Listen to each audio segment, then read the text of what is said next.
Hi అండి, ఈరోజు నేను పచ్చి రొయ్యల కర్రీ చేసి చూపిస్తానండి. ముందుగా స్టవ్ అయితే వెలిగించుకొని ఆయిల్ పోసుకొని కళాయి పెట్టుకున్నానండి.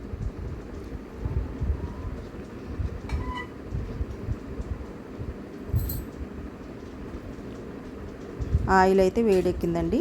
ఆనియన్స్, పచ్చిమిరపకాయలు, కొత్తిమీర వేసుకుందాం.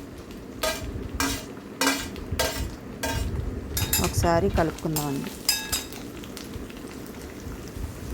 కొద్దిగా సాల్ట్ వేసుకోవాలి. అల్లం వెల్లుల్లి పేస్ట్ వేసుకోవాలి.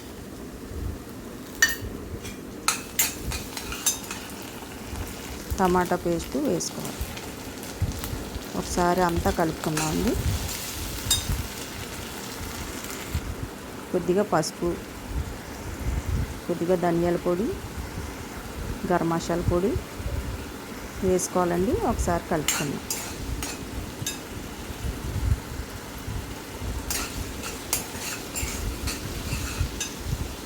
ఇప్పుడు రొయ్యలు వేసుకుందామండి.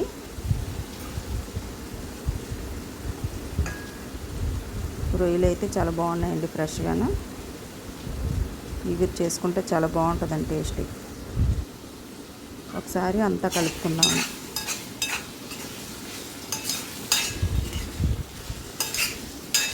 రెండు నిమిషాలు అంతా మగ్గనిద్దామండి.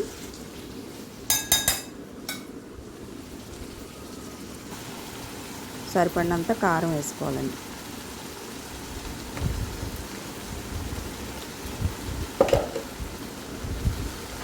ఒకసారి అంతా కలుపుకుందాం. ఇప్పుడు తగినన్ని నీళ్ళు పోసుకుందామండి.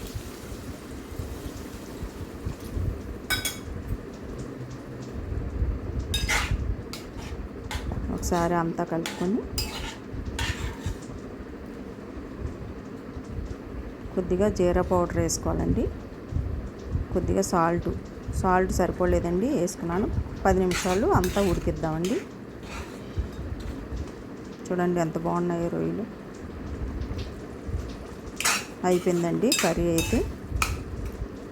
ఒకసారి సాల్ట్, కారం అన్నీ సరిపోయలేదు, ఒకసారి చూసుకుంటానండి.